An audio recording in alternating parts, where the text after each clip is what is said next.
practically, that also means that the artifacts that will be remembered from this period in the future will not only be physical artifacts, but also digital artifacts. And that will mean a new way of collecting, which has already been ongoing. I mean, there are a lot of institutions and people and projects who have started these digital collections, or at least mixed collections. And there was a roundtable last year on the 15th of September 2020, organized by the C2DH, which was for the times quite interesting. It was a mixed roundtable with a physical panel, but streamed online. And there was a first attempt to map what was being selected and archived in Luxembourg relating to the crisis. And this is a bit of a follow-up panel. And I have to say, when we initially discussed this idea with Valérie, Frederic, and Ben, we were thinking that, well, the conference will be in June 2021. Nobody will speak of COVID-19 anymore. It will be a forgotten topic. So it will be completely out of our minds. Too bad we were wrong about that. Mm. And so with that, we'll introduce our panelists, and then our panelists can talk a bit more about their projects. I want to do it in alphabetical order of surnames, no preference here for any other criterion. And with C, we'll begin with Frederic Claver, who is an assistant professor and a senior research scientist at the C2DH at the University of Luxembourg. He holds a contemporary history PhD, and his research focuses on three main areas: the history of economic and monetary organizations across the European continent in the 20th and 20th centuries. And secondly, the collective memory of the past in the age of big data. And thirdly, the relationship between historians and their digital primary sources. The project he's presenting and representing here today is a joint project by the C2DH and Ca' Foscari in Italy, which is called #COVID-19 History and Collective Memory in the Making.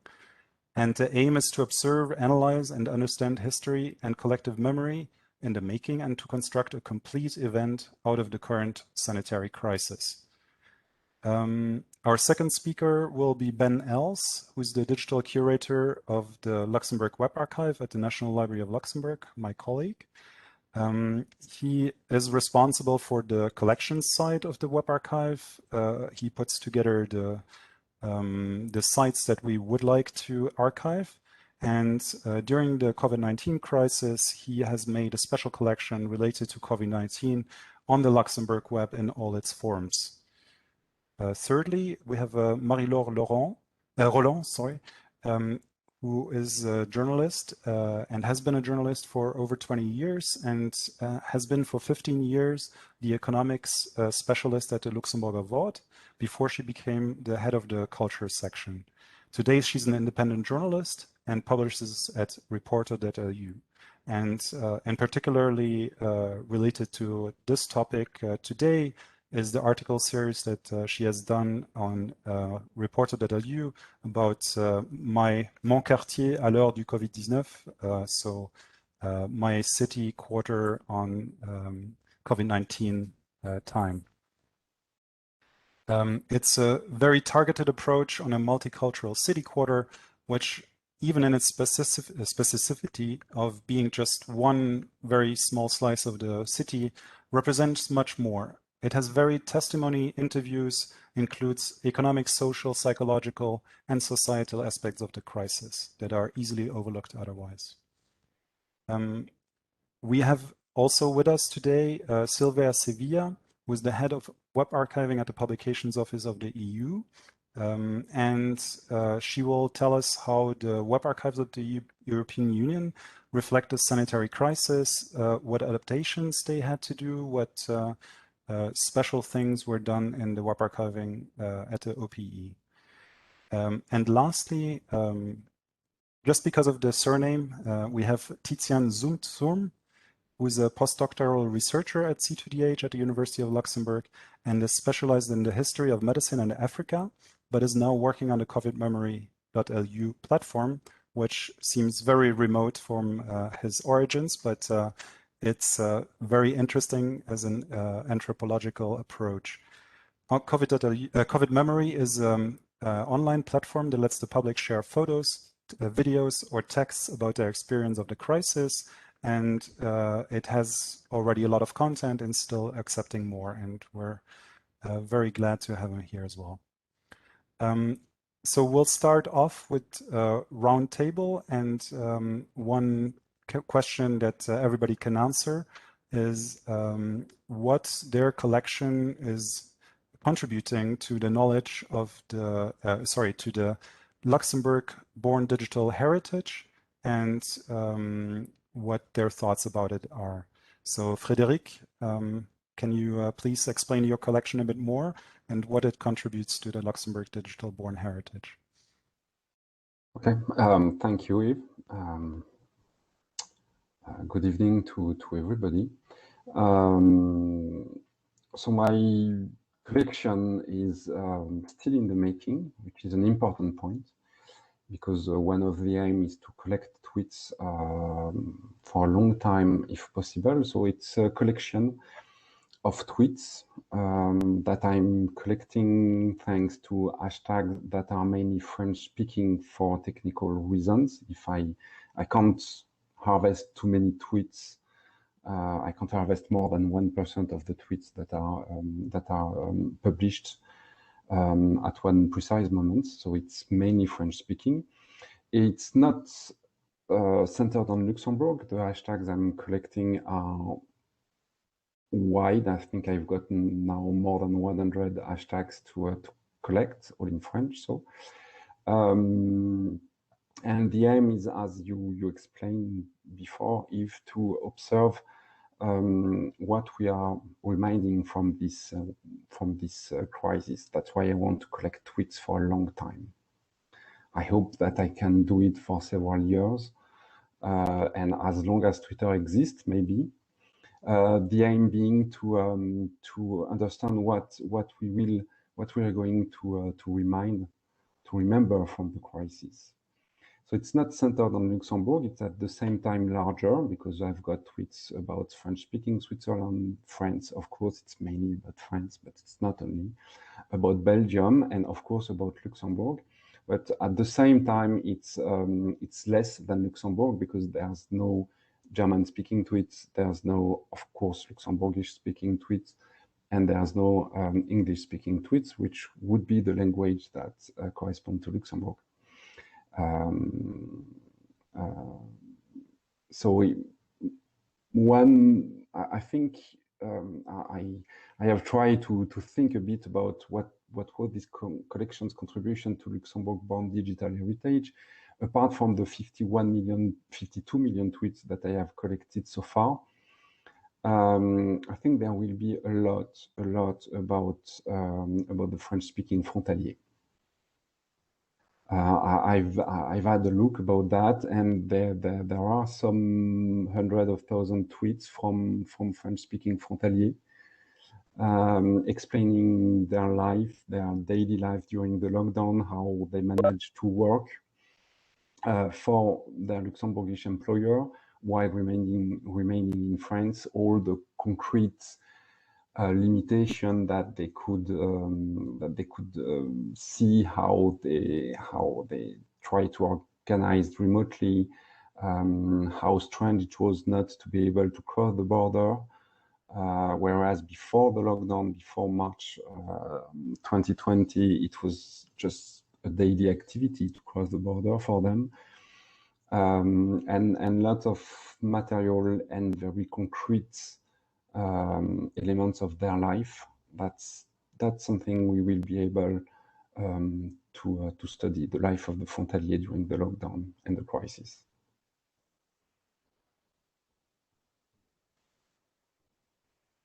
Your sound, if Sorry. It wouldn't be an online conference without stuff like this, that somebody speaks and is muted. So best it happens to me, then it won't happen to any of the speakers. So thank you very much, Frederic. There will be definitely an interesting corpus to explore.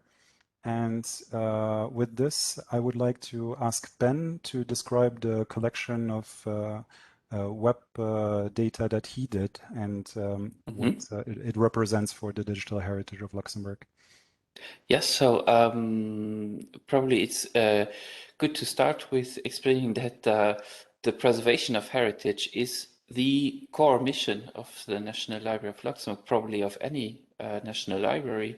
So although the web archiving service, the department which consists of Eve and me, is just one part of what the library does to preserve heritage, it is still, as the web touches on all aspects of society, of culture, of all our lives, it is still quite a big, how do you say, a big scope of information to archive.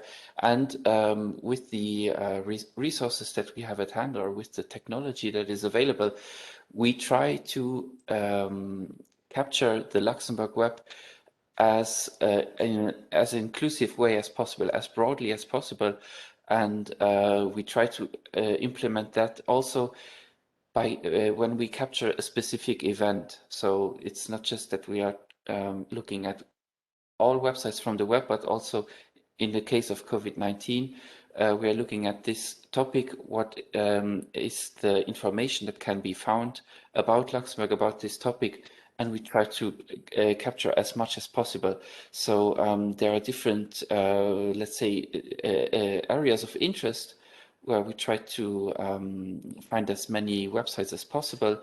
So news media, government sites, administrations, healthcare, education, culture, solidarity initiatives, which were just formed during this time, the support to local businesses, which became much more important, civil interest groups, and also different language communities, and maybe also religions were just important areas where a lot of new information was being published every day, every week. So those are the areas that we've focused on for this COVID-19 collection. Thank you very much, Ben. And I'll switch over to Marie-Laure Roland, who's in a slightly different position because she's not constructing, as far as I know, a huge collection, but has a more targeted list of interviews that she did, documents that she has selected, and articles that she has written. Can you please tell us a bit more about that? Yes, thank you, Yves. Thank you very much. Do you listen to me? It's all right? Yeah. Yep. Yes, thank you very much for your presentation. I think you explained quite well the aim I had making this chronic, this series of articles. And I think my input, what is perhaps specific, is that it's a very local focused approach. Because I think during the pandemic, we were in a globalized world, and of course, COVID is a consequence of this globalized world, but suddenly our way of living was totally local focused. And for many people, they discover also this new scale in their life. I think it's something important. And for me, as I've been living in this district of Gasperich for 32 years. I must say that I have a journalist experience of 30 years, not 20. I'm not so young, unfortunately, but so I know very well this district, and I always thought, oh my God, it's so interesting what is happening here, because it's a place where it was so much changes. As Luxembourg was changing, this district was also very much changing the last decades. So for me, it was a kind of also opportunity to finally make a work on that district through the COVID, because COVID had an impact on every level of our environment, private life, economy, community, everything. So that's I think it's a specificity of my project. And then after we will also speak about the limits, because it's not a scientific approach. It's really a journalistic one, and also quite an intuitive also, which was new for me in that kind of work.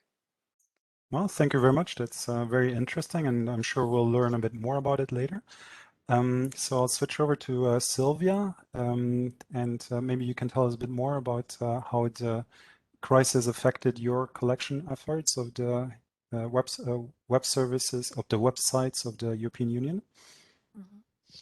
Yes, well, of course, our relationship with Luxembourg is obvious, as many of the European institutions are represented in Luxembourg. I think we should, this part of the collection shouldn't be missing here.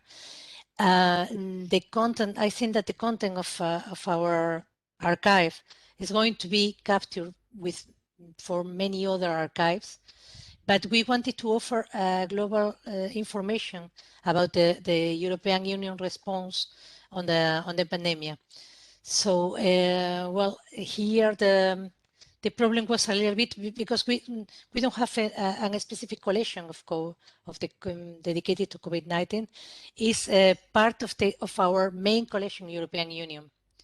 So what we did was to extract different web pages that were related to the pandemic. Okay, thank you very much. Maybe a follow-up question, which because for me it's not very clear how much you had to adapt to the crisis, because already before the crisis you were responsible for harvesting all the European Union websites, and what changed with the crisis? Maybe if you could highlight that. Yeah, well, the thing is that when the pandemic started, we decided not to make a specific collection of that, but extracting from the main collection. The challenge was what to capture, because we cannot capture everything. What it changed for us, it was the frequency of the crawls. We crawl more often than before. Several pages of, I think we have some 60 seats, something like that, specifically related to the response of the European Union on the pandemic. So what we did was to treat these seats separately in terms of frequency of crawling. So we are, and even the frequency is different in each seat, because there are seats that are very often updated and there are seats that are not that often. So we decided to change the collection in this sense. Okay.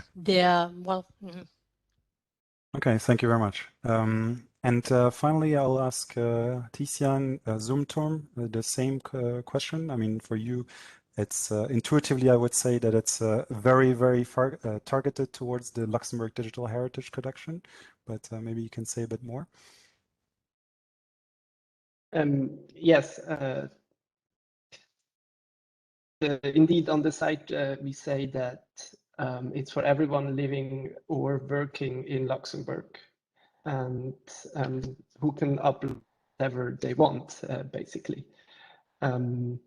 And I would say the main contribution to the digital born heritage is that it sort of complements what exists with a great documentation of a Alltagsgeschichte, history of everyday life.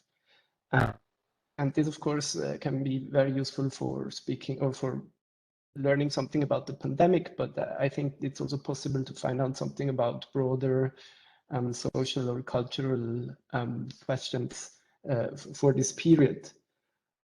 And I mean, we have by now about 340 contributions that we have received through open collecting, which is like different than and actively seeking out of contributions or targeting specific groups or people. We did not do that, so everyone could upload. I mean, what's also good about this approach is that it allows to detect patterns and matters of concern.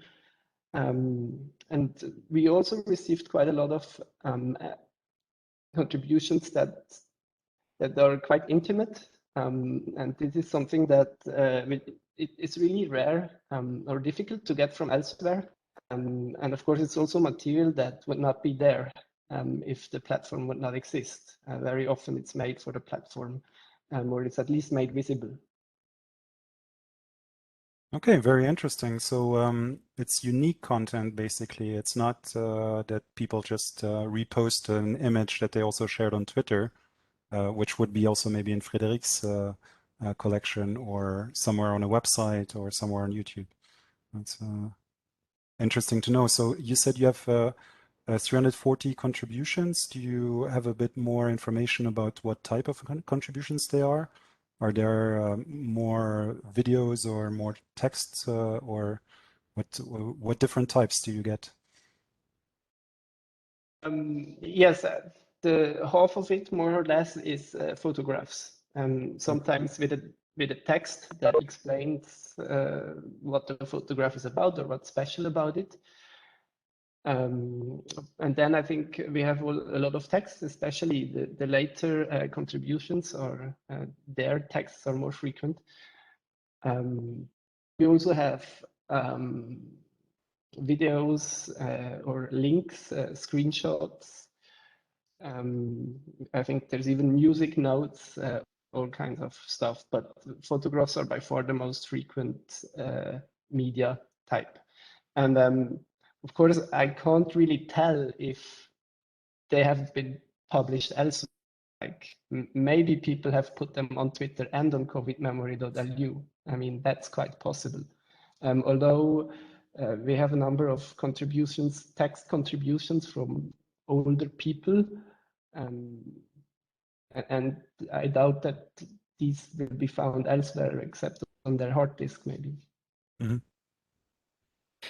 It reminds me also that after the first roundtable, Tizian, I think we had an exchange about extracting website links from COVID memory, and that also helped us for the web archiving collection on our end, because we discovered some poetry blogs, so people writing stories or poetry during COVID. And once they are posted on COVID memory, we know that these people live in Luxembourg and that they also belong on our list to be archived there regularly. Very interesting. Thank you, Ben. I wanted to come back to Marie-Laure. There was already a question in the chat for you, whether you're aware of the work of Sarah Gainsberger, who documented her neighborhood around the Bataclan in Paris after the attacks in 2015. Whether that was an inspiration or whether it's a journalistic practice that you already knew about, or is it something that you developed for this project? No, I didn't know this book, and I'm thank you, Frederic, for giving me the tip.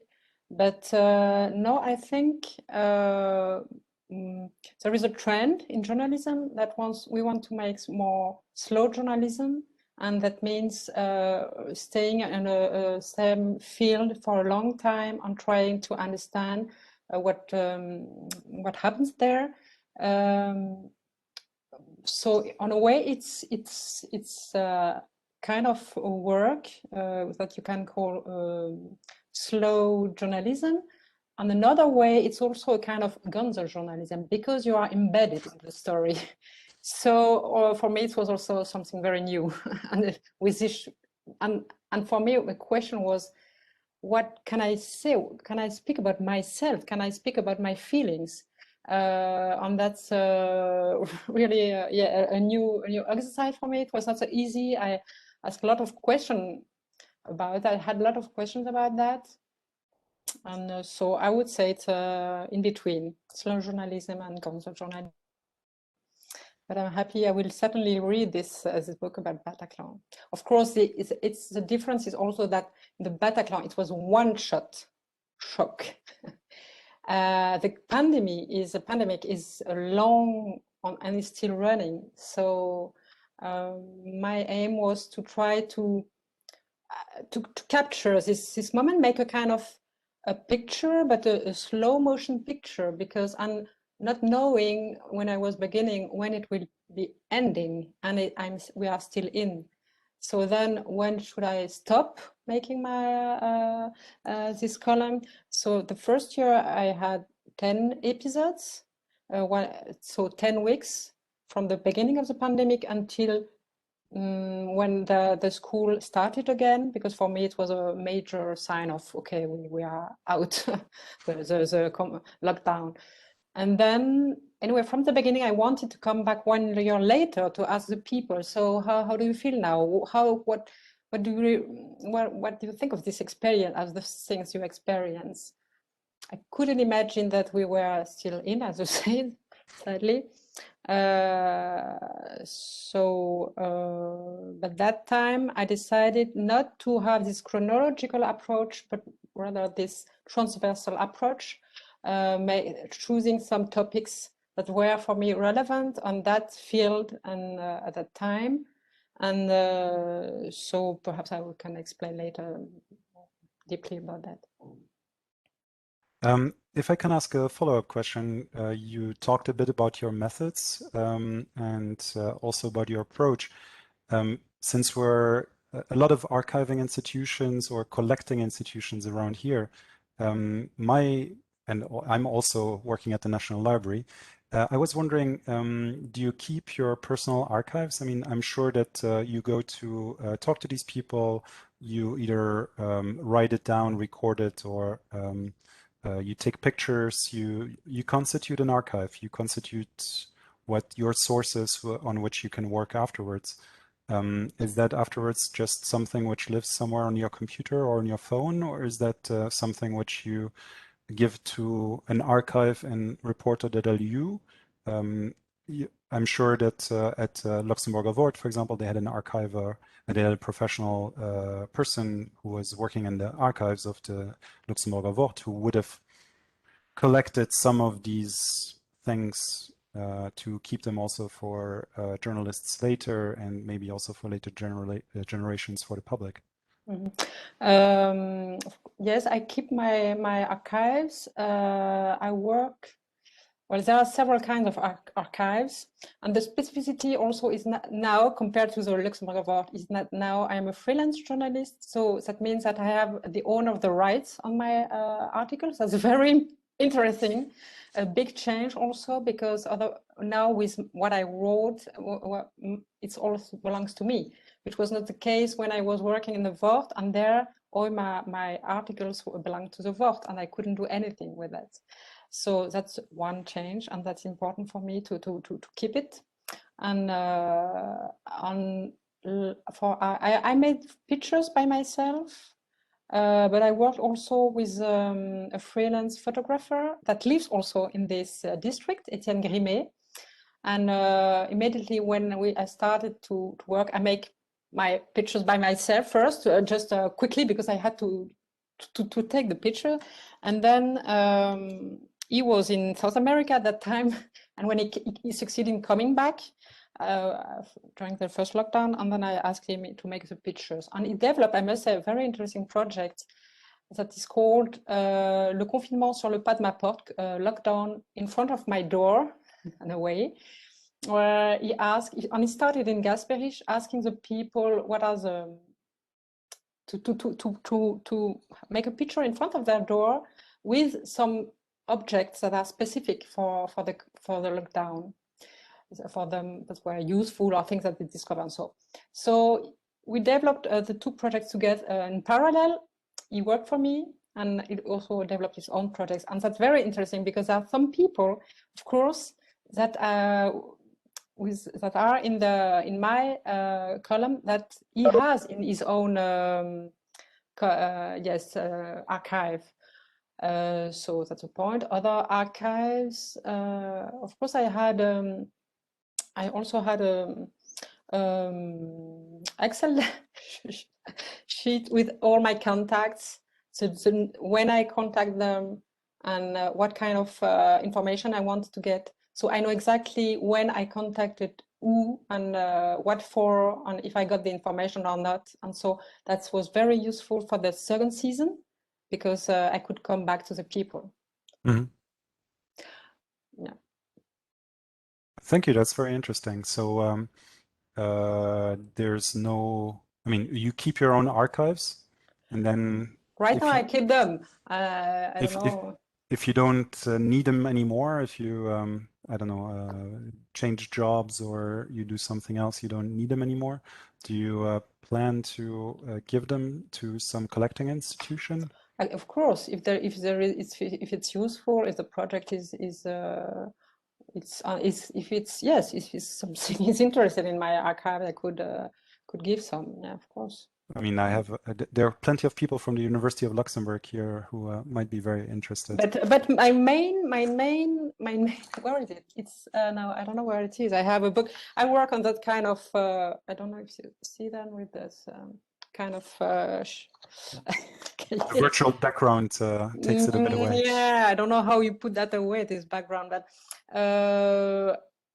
most of the time when I make interview, I make it, I write it, and it's not so easy to understand. Because in that case, for most of the people, I couldn't simply come and say, "Oh, may I record our interview?" Because it's very intimate, and it's something I do if I want very precise things. And but coming with a camera or a microphone in front of people in some situation, or just if you are in the road in town, you can't. It's just things that it's not always written or recorded. That's what I mean. It's yeah. Okay, very interesting. Thank you. And for those of you who have been reading the chat, Tizian has found the WordPress blog of Grime's photo project, which Ben will now add to the seed list for the Luxembourg Web Archive. Check. So I wanted to come from this very, very targeted approach back to Frederic. And I wanted to know how you started this project, because I believe it's not the first project that you do on Twitter. And what was your point where you said, okay, I have to do this COVID collection? And what was your inspiration, and why? What was your initial idea what this collection would be? To be honest, it was very improvised. Of course, we all improvised our project on the sanitary crisis, because it happened that the sanitary crisis itself was really improvised, but was not expected. But it was really, I thought I started to think about it when on the 11th of March, we were told at the university that it was really more cautious to leave our office with our laptops. So when it became obvious that in Luxembourg, in France, in Belgium, then in Germany, there would be a lockdown, which was not exactly a surprise, because there was this example with Italy, but still a surprise. And you mentioned that I had another research project on Twitter. It was a research project on the First World War on Twitter, the centenary of the Great War on Twitter. But I ended the harvesting of tweets in December 2019, so just a few weeks before. So I had the virtual server, the machine with all the scripts on it, and it was basically 15 minutes to update everything to be sure that the virtual server would work perfectly, and 15 minutes to start browsing Twitter to select the hashtags, and 5 minutes to launch the harvesting the 15th of March in the morning. So at 8:30 a.m. in the 15th of March, after I decided at 7 a.m. that I would do it. at 8:30 a.m. it was launched, basically. So at the beginning, I didn't think, I don't remember, I thought about if it would be useful or not. I was thinking, what can I do as a historian? And as a historian, what I could do at this point, mid-March 2020, was to collect tweets. And then I thought a bit more, chose other hashtags, went on Twitter every day, specifically to look for hashtags. So I avoided 2 political hashtags because I did want to focus on daily life. I really wanted to focus on daily life. And when the first analysis I've done, it's really, you have full topics. So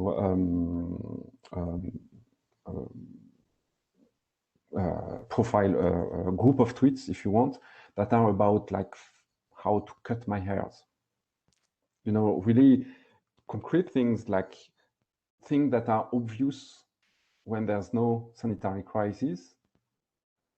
Like cutting your hairs became not as evident as that when the lockdown started. So things like that. It was that's a lot about France, but how to respect Ramadan and the lockdown at the same time. So how to respect your religious constraints and the lockdown, but also discussing about the lockdown, discussing about what culturally you could do during the lockdown if you were just stuck at home and not working, or working differently. So it's really, I try to center it on the daily life, and I hope that if I carry on collecting tweets, as I said a bit earlier, I hope that there will be some themes, some topics that will remain, and I wonder which ones. By now, do you have the impression that your collection is still mainly about COVID, or has it expanded into more general daily life? Because a lot of people are not, I mean, are fed up definitely with, I mean, everybody is fed up with COVID, but do you have a creeping sensation that a lot of the hashtags now are repurposed for more general things, or is it still very targeted? My harvesting is still very targeted because it's the aim. But if you look at the volume of tweets that I'm collecting, I mean, the next few weeks I collected maybe 15 million of tweets, like in 2-3 weeks. At the end of June, I think I had something like 35-40 million tweets, and I'm only at 52 now, which means that the volume of tweets just decreased a lot. And today it's just something like 2,000 to 4,000 tweets a day that I'm collecting. So it's really less. So the focus is less on COVID, on the sanitary crisis now. Okay, so basically the end of the collection will be when people don't talk about COVID anymore. Something like that, yet. Yes. Okay, we all hope that that is next month or something. Yes. But that gives me a very good point to ask Sylvia. When did you start collecting, I mean, putting together this special collection, increasing the frequency on these special sites? Because we have an exact date when Frederic started his collection. Do you also have such a cutoff date, or was it more a gradual process? It was more gradual, but it was quite quick, because when I started, I remember I started crawling the pages of the Commission. At the beginning, it was one central page that started to speak about COVID. And then 2 days after, it was like all the pages were speaking about COVID in the different specialization of each one. So it was very difficult to make the selection, because of course you cannot make a search about COVID, because every single page, no website, every single page of each website were speaking about COVID. And what I wanted to take, it was only the global response of the European Union. So then I had to make a selection quite manual, going through all the pages and seeing if if there was something that that I wanted to take, because of course there were some pages in which they promoted the measures for the, I don't know, for the personal working in the offices, but I was not interested on that. So I was trying to keep really the global information about COVID, and it was like that. It was I started I think in March, something like that. Yes, it will be in March. It was in March the first one, but then 2 days after, the collection was expanded, and we had also an additional problem, and it was the URLs were changing very quickly. So for the same content, they decided, I mean, for everybody, this was a surprise. So they started maybe to put in this information in the main pages, and then they decided to split it and to put it in another specific URL. And I had to be a little bit following what everyone was doing. So, well, I have the great advantage that I have direct content with the webmasters, with the website owners, but still, it's impossible that they prevent you every time that they put something in the website about COVID. Your phone would definitely have run very hot after the 15th of March. Yes. Yeah, and for example, the publications, because we crawl also the HTML publications. And in the same month, we had, I don't know, 4 or 5 versions of the publication about vaccination, for example, with different identifiers, but under the same URL. So we had to be very quick to crawl every instance of the same publication, and this in all languages. So this was also the complication. Wow. Okay, great. Thank you. Let me remind everybody that we're also open to questions from the audience. If you would like to ask a question, you can paste it in the chat. Since we are recording this session, you may or may not be comfortable to ask it by yourself, but since we're not so many participants, it's also quite possible that you can ask it yourself. And with this, I'm going to ask the same question to Ben, because Ben is not alone. I'm also involved a bit there. And I still remember when we got the first live stream on any Luxembourgish webpage, and we started using Web Recorder to download that. So Ben, maybe you can say a bit more about when you started and what the initial idea was. Yeah, so I also looked up the date. So we started the first crawls for this collection on March 16th.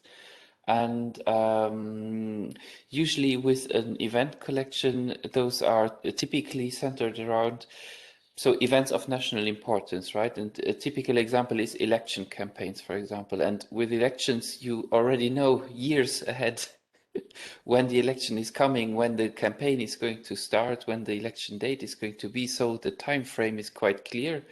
But here in this example, you kind of wait a bit and see, okay, is this going to be a big topic? Am I going to start a special collection for this? And I have to say, maybe I don't want to say we were a bit late to start, because there were 81 known cases in Luxembourg at that moment. So it wasn't that Luxembourg wasn't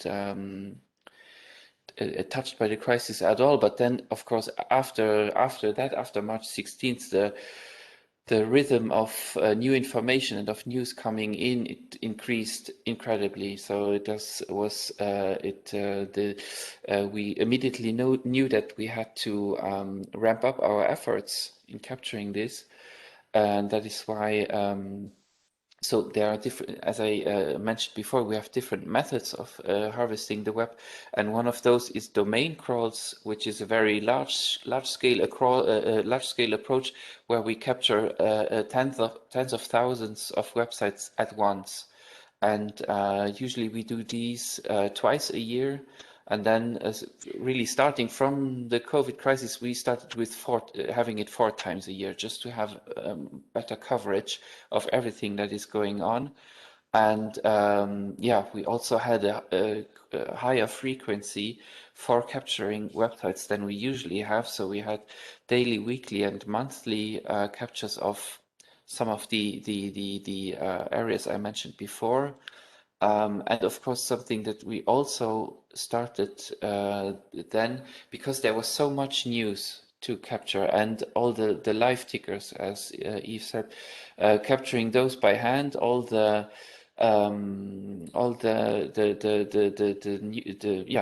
updates that came in every day. We had to start doing this automatically in comparison to picking out news articles by hand before. So we did this between March and June, and between March and June, I picked, I think it's 29,000 news articles just about COVID. In comparison, before for the for the national elections in 2018, we had 8,000 articles for a whole year, and here in just a few months, it's a lot more. So starting from June, we are capturing all news sites every day or every week. So that is also something where we really expanded our efforts and are having a much better coverage now. Thank you, Ben. Yeah. So there's a question to you from Ricardo. He says in the 2020 COVID-19, there are also special seeds as Facebook pages, and he would like to know how you crawled these pages and what issues did you find with the Facebook pages? Yeah, so the Facebook pages, I think it was already also a subject at the last COVID-19 panel. Marie Roland can certainly remember, because we were talking about Facebook and Facebook groups, because they had they also have quite a special role during the pandemic. And I have to say, with the amount of information, with the amount of websites we wanted to capture, we had to decide early on that we are not going to save a lot, or maybe not even any data from crawling social media. Also because the end date of the collection was open and is still going on, which is also something we haven't had before. So so thank you, Ricardo, for noticing that in the seed list there are Facebook pages, but I'm afraid I haven't saved any data from those. So they are on the list. The list is far from being complete. There could be thousands of relevant seeds more just from Facebook here, but yeah, in the interest of not being able to save data from this kind of website, it's of course a very big gap in the collection. But we decided it would be worth more being able to save, first of all, the news media site, saving all the government sites every day or every week, and we wouldn't be able to do this if we included social media in this collection. Thank you, Ben. And you were already giving sort of a segue to Marie-Laure about the Facebook groups, because you also mentioned them in your articles, Marie-Laure, that you were in this Facebook group about Gasperish, and that there was a lot of information. You did a sondage to know more about how people reacted to the crisis, also on Facebook. Can you tell us a bit more how Facebook played a role for you in your research? Yeah, in fact, when I started making this column, I had a lot of information that were really relevant for my neighborhood. So I think, why not share them on Facebook? And so I created with some neighbors a Facebook group called Gasperish Solidaire, because it was also something very important, I think, during this pandemic, the solidarity between the people. And it was also a way, as we were all locked down home, it was a way to maintain contact online with our neighborhood. So we started 2-3 people, and now we are today 402 members. So it continues, and the aim it should continue after the pandemic. It always was considered like that, and So on that, it was very useful for me in the first year to monitoring the concerns of my neighbors, because they speak about garden and many little things that then I thought, oh well, they are interested in gardens or in making or the problem with the mask or things. So I could feel a little bit more better what was a concern at the different time. And but then in the second season, so in March 2021, for me it was then I decided to contact them directly, because I didn't do that in the first in the first year. It was really a more practical Facebook group. I didn't want to use it for my column. But then 1 year later, I thought, okay, well, now it could be useful. Then I made my coming out and said, okay, by the way, I'm a journalist, and if you want, could you please answer some question? And so I made this poll, and I got, on the 400 members, I got 54 answers, so it's limited, it's not really representative. And I made it in French and in English, because it's a very multicultural district with more than 100 nationalities. And it could be interesting to see the differences between the French-speaking people and English-speaking, because the differences are a little bit, the answers are perhaps different. It's difficult to have conclusion, because there are such a limited number of people participating. But I have the feeling that, of course, the sensibility, you can notice some sensibilities in the answer, depending on the origin of the people. Of course, those who are family outside, when I was asking, what is your the thing, I don't know if you are interested in the question I ask. If I have time, I can tell you quickly. Sure, we still have half an hour, so. Yeah, so I asked, for instance, you can handle the situation good or pretty good, or badly or rather badly. That was one of the questions, more general. And then I came more into detail and asked what is difficult for you. And then it was a multiple choice. And surprisingly, the more difficult was not being able to go to the restaurant. So it was very important for the people at that time. And the second thing is also the closing of the borders.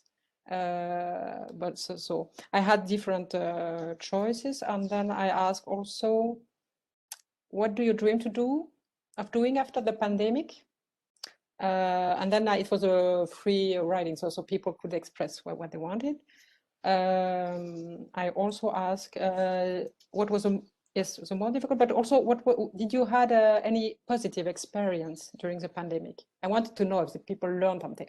So, and I also asked the age, how old they were, the people participating, but I didn't ask if they were male or female. I just asked the age.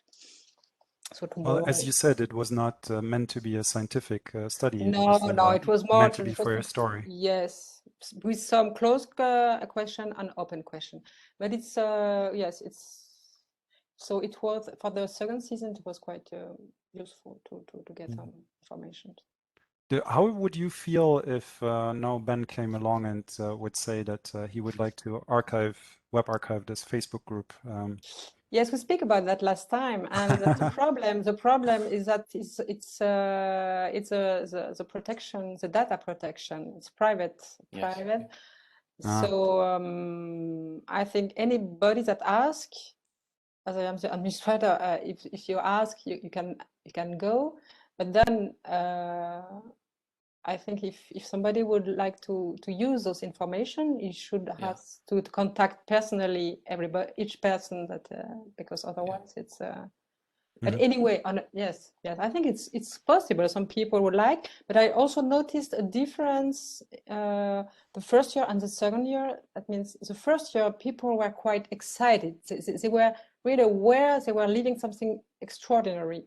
So they wanted to speak about that. It was, I would say, in 2020, it was more easy to get some reactions from the people. And the second year, then it was really tough for some people, especially some shops or the hairdresser. For instance, I spent one day, half of the day in his by the hairdresser, asking people, how are you, how do you feel, and so on, to get some feedback. And he accepted that, and everybody accepted to make it. And then the second year, he said, oh, no, please, no, that time, that day, this time, I don't do that. So okay. Yeah, well, thank you very much. Sorry, Ben, you wanted to add something? I would just add that yeah, it's perfectly right that it's a data protection issue, but I would also add it's also an ethical question as well, because in the web archive in general, we will only harvest websites which are publicly available to everyone. And so Facebook, to start with, is already a bit in this gray area, and especially in a closed group. So people wouldn't be aware that that their questions, their maybe problems, the ideas that they are sharing here.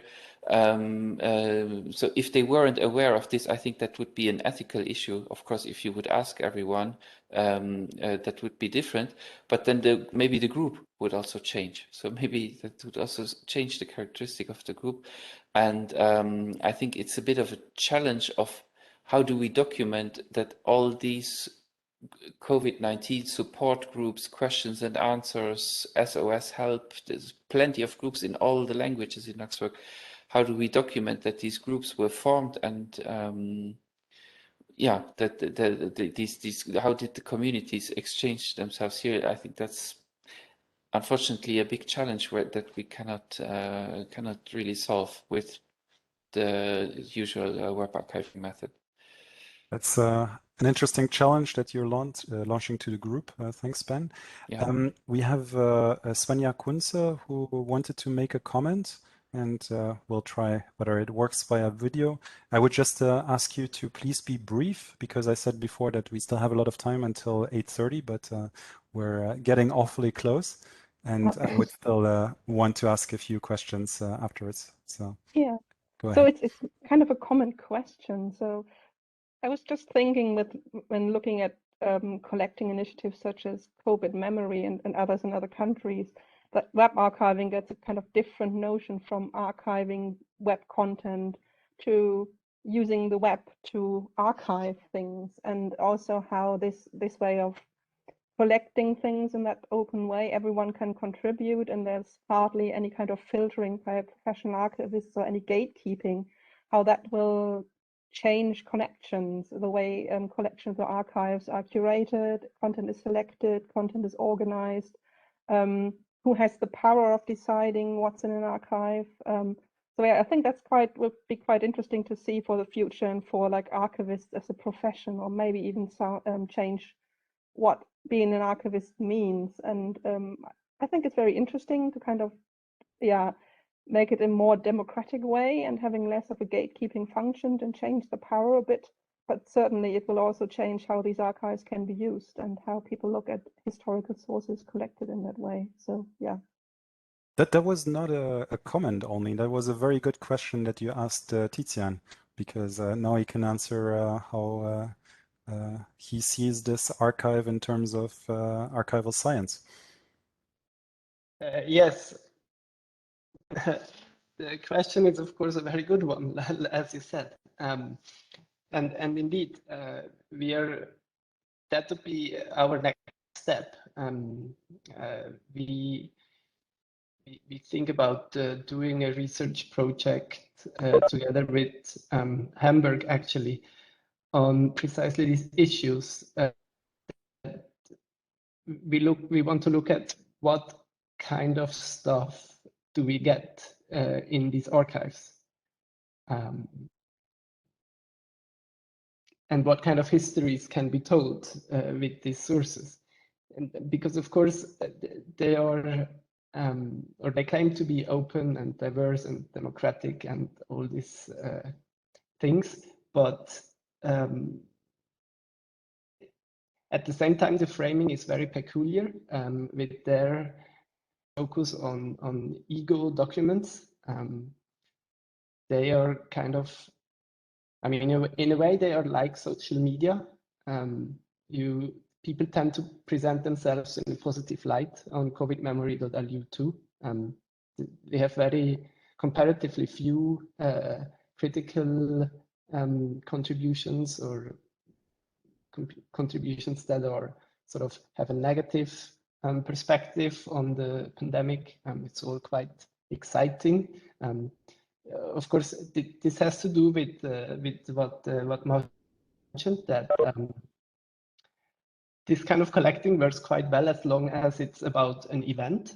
And I think during the first COVID was perceived as some sort of event, and everybody was excited to, you know, be able to gardening and, you know, to find again or whatever. And they were all very excited to share these activities on covidmemory.lu with other platforms, but I guess also on Facebook and Twitter.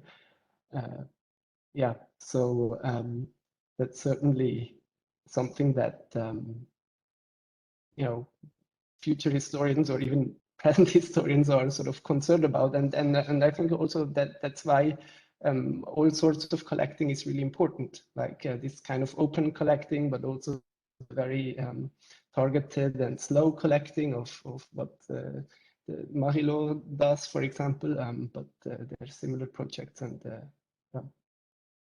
Thank you. I mean, that already brings me to a very good question, I think, that is relevant for everybody, which is that now that this collection exists, how can we promote it? How can we promote the use of the collection? And what use do you see of it? I mean, Tizian, you have started a bit in this direction to explain, but could you maybe expand? So it's like, how do you want to promote it? How do you want to use it in your group? And how do you want to others to use it? Yes. So the first my first point in this regard is to say that it was very interesting to see that even though we did a lot of advertising after in summer, like August and then in fall until December, we did advertising on social media, also on like lamp posts or public spaces, and also interviews in newspapers, but that didn't really help. I mean, we could see that interviews in newspapers would increase the number of visitors on our website, but not the number of contributions. In the fall, people just stopped to share stuff. So that's, I mean, from really difficult to tell what can actually promote these platforms, because everyone is now kind of tired of COVID, as you've mentioned. Maybe I wasn't clear about my question. It was more about you have this collection now that you have constituted with the 340 artifacts, and how do you want to use yourself as a historian this collection, and how do you want to promote the collection as a collection that others can maybe use? I'm an IT person. I think of all this as zeros and ones that are somewhere on a hard disk. It's like, how do we use these 0 and 1s to tell a story, and how do we promote it? Yeah, so what we want to do is to redesign covidmemory.lu and to incorporate exhibitions. That's one thing.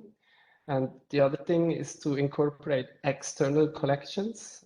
Some of them are made on the C to the H, but in fact, we would be interested in any sort of collection that's in Luxembourg around. So one use the entries, the contributions to COVID memory.lu is really with the exhibitions that we want to do on the website. So we would pick a topic or a certain kind of contribution, say, for example, cartoons, and then we would provide some context, some historical sort of framing. But of course, everyone is free to use our homepage and to use the contributions to do what they want with them, basically. I mean, it's public, and it's also difficult to say what will be of interest to historians in 10, 20 years, what kind of questions they ask, what sort of material they look for, and yeah. Okay, thank you. Let me throw the same question to Frederic, because you already have a huge collection, and you probably have very different methods that you would like to use in your collection, or maybe are already using. So, well, we already used some topic modeling like tools. So basically using what we call in history or in digital humanities, distant reading tools. So asking the computer to read for you, because 52 million tweets, of course, we're not going to be able to humanly read it. So we ask the computer to do it for us. So basically what we do, for instance, is topic modeling. So it's, well, the topic modeling I'm doing, it's basically the text turned into, of the tweets turned into statistics, and which allows us to look at the main topics that are discussed in the corpus. We're using network analysis to see who speaks with whom, who retweets whom, etc. But more important than the tools, because this collection is probably more research collection. What we want to, well, more important, it's the research question we will ask to this corpus. And one of the reasons we are working with our Italian colleagues, Deborah Pacci, for instance, is that we also want to investigate how French-speaking people on Twitter or French-speaking accounts, Twitter accounts, so Italy was the first to prepare a lockdown, to order a lockdown. And probably at the beginning, the words used are not really nice concerning Italy. And then Italy becomes not a strange thing, but an example for the others. So we want to investigate that kind of things too. And in the long term, as I said, we want to see what's remaining. What we will still be discussing in the next few years about this crisis. Just a follow-up question: is your collection that is a collection that is internal to your research group, and it won't be publicly available for others? Is that correct? For now, yes.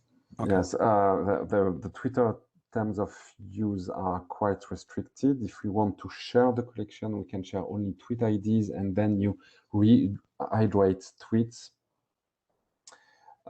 which means that when you rehydrate them, you lose all the tweets that were erased, or all the tweets from accounts that were erased or switched to private. Okay. So it's not exactly the same. We will at one point discuss with our colleagues to see how we can archive, because I think we can still, if we don't share the collection itself, I think we can still do some things, but I don't know yet. As I said, I've just started this project like in a few 10 of minutes, so I did not think from the beginning how I would archive it. Okay, well, thank you. That's very honest. So Sylvia, let me ask the same question to you. How do you want to promote this collection? Is it something that you want to promote? And how do you want to make that content more accessible? Is that something you're thinking about or already doing? Yes, well, of course, your collections are much more interesting than mine. I mean, this my collection is a little bit boring. I mean, it's just measures from the European Union. Yeah, I mean, it's not. They don't have so many different aspects. So it's just political responses, and maybe. But it's true that now it's time to catalog and classify properly the collection, and this is what we are doing. And of course, what at the beginning it was just the topic COVID-19. Now, well, there are a lot of aspects. It's like the cultural impact, economic impact, traveling statistics. So the collection takes more interest in this way, and we want to, of course, to promote it, but it will be a part of the whole collection. So what we are doing now, we are working in a more powerful tool or homepage to improve the access to the whole collection. So we are working in classifications, in categories, in keywords, and we'll try to improve the search tool, because for the moment it's very limited. Maybe the same question that I posed to Frederic is also applicable to you. We also have a couple of researchers that are using web archives, in the audience. So is that something that you might consider, to make those web archives downloadable as data, so that people are able to extract a bit more than just the seeing one page at a time on the website? Yes, I think, yeah, we are thinking in facilitating the reuse of the collection, of the whole collection, but this will take time. I mean, the develop is, well, we are just starting the project to define how this reuse will be, but of course it's one of our purposes. Okay, thank you very much. I'll ask Ben the same question. So how do you want to promote a collection? What can the other panelists or the society in general do to make that collection more visible? And Yes. I mean, yes, Eve, I'm going to save a bit of time. I just posted the Vimeo link to the presentation about this, because it's kind of in the topic of this course. So there, yeah. So basically, but maybe just a few words. We are going to what we were able to do is to draw more attention to web archiving with the COVID crisis, and I think that's also what we are going to use this collection for, as an argument for the necessity and the benefits of archiving the web, because in this case it is very tangible and very easy to understand that this was a really a before times and after times, and in the middle times, and if we want to document the times of the crisis, then somehow this needs to be preserved. And you can already observe, while we are still in the pandemic, there is kind of this nostalgia towards the beginning, where people are remembering like how different times were before, although we are still in the event. So I think it's really important to capture this moment in time, so to say, and is definitely going to use special collections like this just to promote web archive in general and get people more involved, as Svenja mentioned before as well. I think we have to take some distance, but it will come. I mean, the moment will come, of course. thank you. Maybe Marie-Laure? Yes, because I'm more in the position of a user of archive for me, and honestly, I try to go to see what I could find in the Bibliothèque Nationale, and I would need a manual for how does it works, because I got some references, but then how can I enter? How far can I find? How deep are the information? And for me it was not so easy. So please, for the people, think at the manual how to use it simply, perhaps, for not professional archivists. You are very right. Our search options or the user friendliness is not great, and it's certainly not comparable to what we are maybe used from using Google or just browsing the web in general. So there also in that direction, there's a lot of work to do, but we have the, I mean, we are in the middle of capturing, of harvesting the data, the information, and the way we show this information and make it usable, that can also come later, and we are working on that. Mm-hmm. And concerning a Reporter, it's a young media, and the agreement between Reporter and the BNL came quite lately, I think. So I'm not sure personally that the articles we published about COVID and my also my articles are right now. Yeah, that's available. another issue.